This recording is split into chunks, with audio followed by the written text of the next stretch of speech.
legal significance of injuries and wounds in forensic sciences.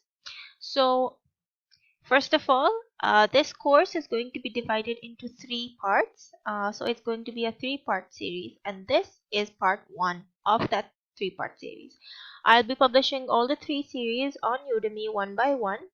I'm doing so because there is a lot of knowledge and there is a lot of material that I need to cover, and I feel that if I make one lengthy course, then it's just going to be really overwhelming for the students and for myself as well, actually, because I want to make it a course where my students can learn everything possible about injuries, and I want to really give the best of the knowledge.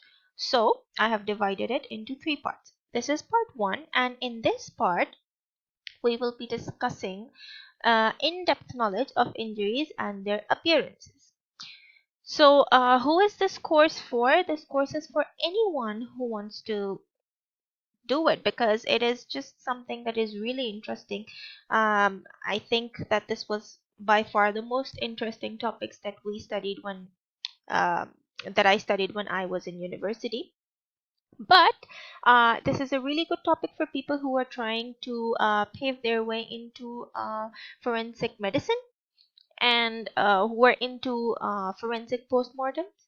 So it's a course that is going to be very beneficial for them, because we will be covering all the injury types and their appearances, and you will be, by the end of the entire course, you will be able to differentiate one injury from another, because in layman language we often use one term for another, but in actuality each injury has its own name and is different from another. You cannot just call every bruise a bruise or every cut a cut.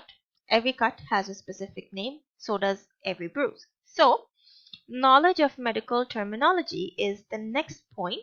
It would be really nice, and it's going to be very helpful for all of my students if they had prior knowledge of medical terminology, because it's just going to help you grasp onto the concepts a bit quicker. But just in case you don't, that's not an issue as well, because I will be giving definitions for each and every term that I will be covering in the course as we go along. So in this part 1, we will be discussing what is an injury and what causes an injury, and what are the factors that affect injuries and their depth or their extent.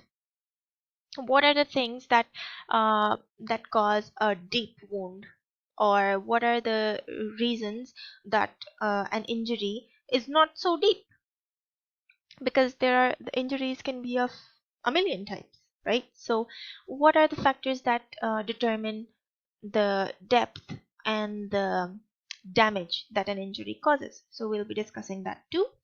Then the most important thing that we'll be doing is classification of injuries. And injuries are classified into 5 basic types: blunt, sharp, firearm, injuries caused by physical agents, and injuries caused by chemical agents. These 5 categories, they cover pretty much all of the injuries.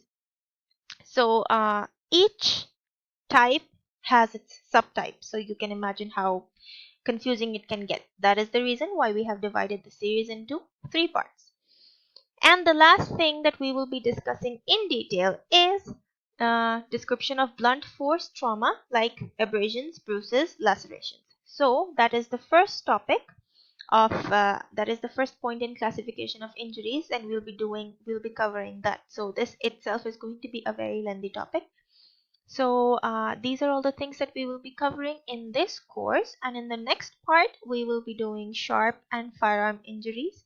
And then in the last part, we will be doing injuries caused by physical agents and injuries caused by chemical agents, plus a whole lot more. And also during this entire course, I will be giving different assignments. Some will require you to do some research, and some will require you to just maybe fill out an MCQ, or maybe like a fill in the blanks, or maybe short question and answer, something like that. And at the end of the course, I always give an examination that is just to see for yourself how much you've understood. Because this topic has, as I said, it has a lot of material that needs to be covered, and it's really important for you to really know what you're studying, because that is the only way you'll be able to move on and link everything to one another. And also, the main part of the entire series is going to be how all of these injuries are going to be beneficial for you when you're studying forensic sciences, or when you're going to be using it in an environment or in a forensic background. So basically, all of these injuries will be able to tell you whether whatever incident that has occurred, was it accidental, was it suicidal, was it homicidal, because the characteristics of each injury and its type will vary according to situation. So that is how we will be able to connect it to forensic sciences. So I hope you will enjoy this course, and I hope that I gave you a good introduction to the course that will help you understand what's coming up ahead. And I hope that you all are as excited as I am to teach you this course.